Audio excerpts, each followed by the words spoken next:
everyone, welcome back to another video on Number Math, where I teach math concepts from a student's point of view. Today we're going over the real number system and how to compare and order numbers. Let's get started.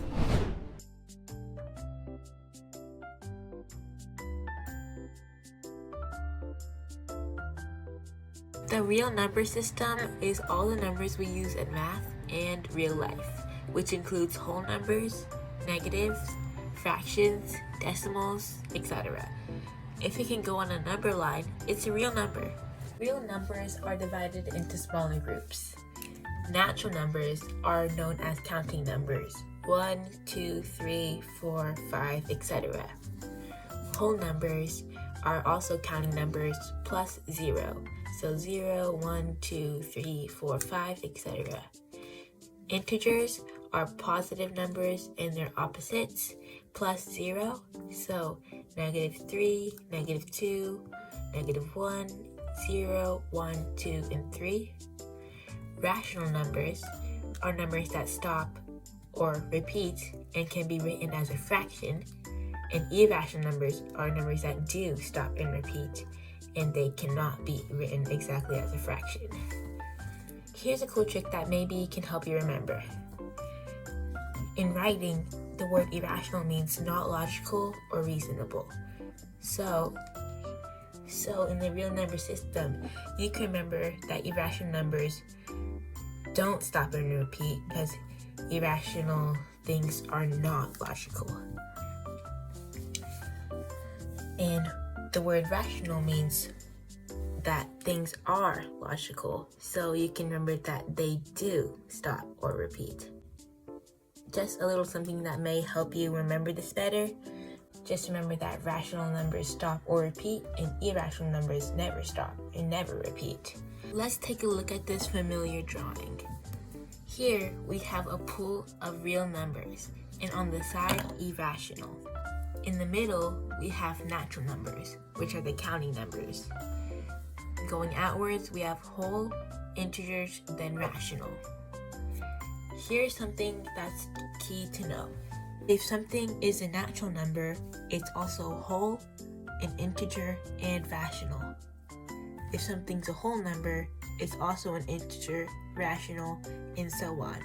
So it's kind of like a whirlpool in a sense. Everything that's in is the same thing that's going out. But a rational number is not an integer, a whole number, or a natural number.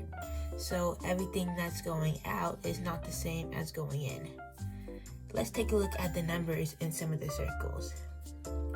Natural numbers have 98 and 5. Whole numbers have 1, 6, 0, and 30. Integers have 11, -80, 7, -6, and 0.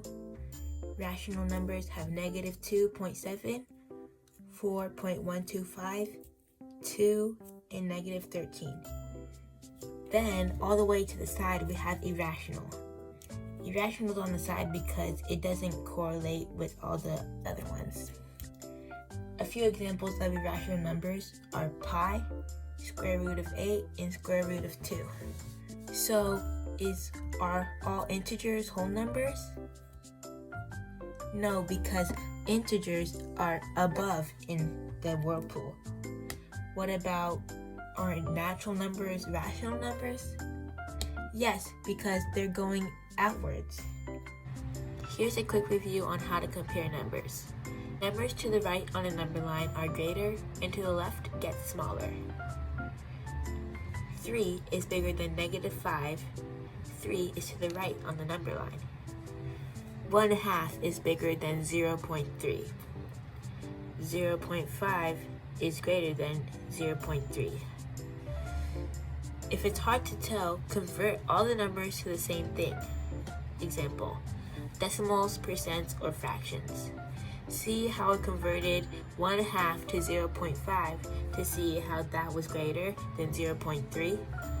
Let's try it out with the real problem. Before we jump into a real problem, we have to learn the cool names on how we order numbers. Descending order means greatest to least. In ascending order means least to greatest. Here's a cool way to remember the difference between the two.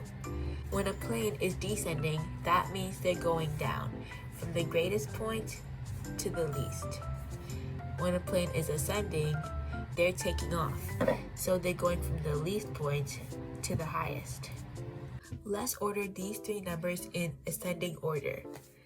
2/3, 0.75, and 0.7. 2/3 is in fraction form while the other two are in decimal form. So let's change it so that they're all in decimal form. 2/3 will convert to 0.66 repeating. We can start with the tens place. 2/3 has a 6 in the tens place, so that will be first since it's the least. Now let's look at the other two. They both have a 7 in the tens place. 0.7 doesn't have anything behind it, but it would be replaced with a 0. So it would come next because 75 is greater than 70. So 0.7, then 0.75 as our ascending order or least to greatest. Let's do one more problem before we wrap it up. 45%, 0.3, 3.3/8, and 50%. Let's convert them to decimals because that's what's easiest for me, but feel free to convert to percents or fractions.